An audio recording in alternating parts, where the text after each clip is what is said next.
As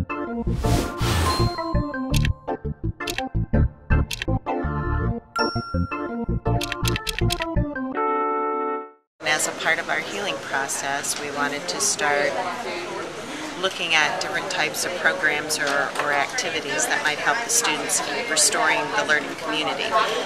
This was brought to my attention by a colleague of mine, and started doing the research and found out that this is really something that I thought the kids could really grasp and that they could really hold on to. Okay. These coaches will be here to kind of infuse the principles of AC4P going forward for next year and the years to come. Okay, and so is this something that you'll hopefully continue as you get new batches of students in? Absolutely. Okay. The goal and the plan is to bring the Virginia Tech students back next year over a series of maybe 4 or 5 different times. Okay. And not only continue it here at the high school, but then infuse it into the middle school. Okay. And so, yes, we want to entrench both high school and middle school students into the whole philosophy. My name's Shane McCarty. I graduated from Virginia Tech last May with a marketing degree. And I'm still at Virginia Tech because I think we have the science of actively caring that can change the whole world. And the more students we talk to, the more places we go, the more we realize that this could change the way we do everything. And we want to be a part of that.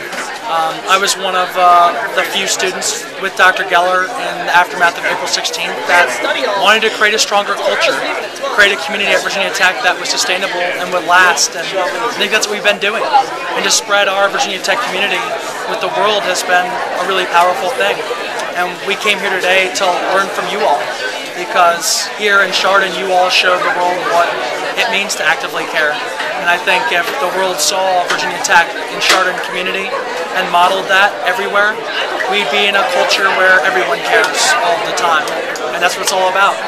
And so in the past few years we've been working with elementary, middle, high school, and colleges nationwide with the hope of creating a world that is the place we all want to live in. My name is Andrea Langston, and I'm a 7th grade teacher at Blacksburg Middle School in Blacksburg, Virginia. I'm a part of the Hokie Nation, the Virginia Tech Nation, and so actively caring is something that I have brought into my classroom from the time I've been teaching for 17 years now. And when I finally met Shane and Sophia, it gave me the research and the science behind why it works, to build relationships, to build community, to enhance community. And so with actively caring in schools, what we've done is empower students to create the world that they want to live in. So actively caring allows us each to define the culture we want to be a part of. It allows us to define the community we want to be in by focusing on the things that we do for others and the way that we give back and pay it forward. And how have you noticed its progress, or have you noticed that it has affected things? In my school, we started very small. We worked with just 4 teachers and so 4 groups of students. And what we noticed right away is not that there was a whole lot more kindness that was obvious, but there was less meanness. And so we saw the kids refraining from the name calling, or refraining from the teasing.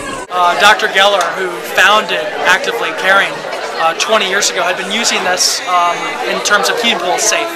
So the idea was, how can we keep a brothers, sisters, keepers type of environment where everyone's looking out for each other all the time.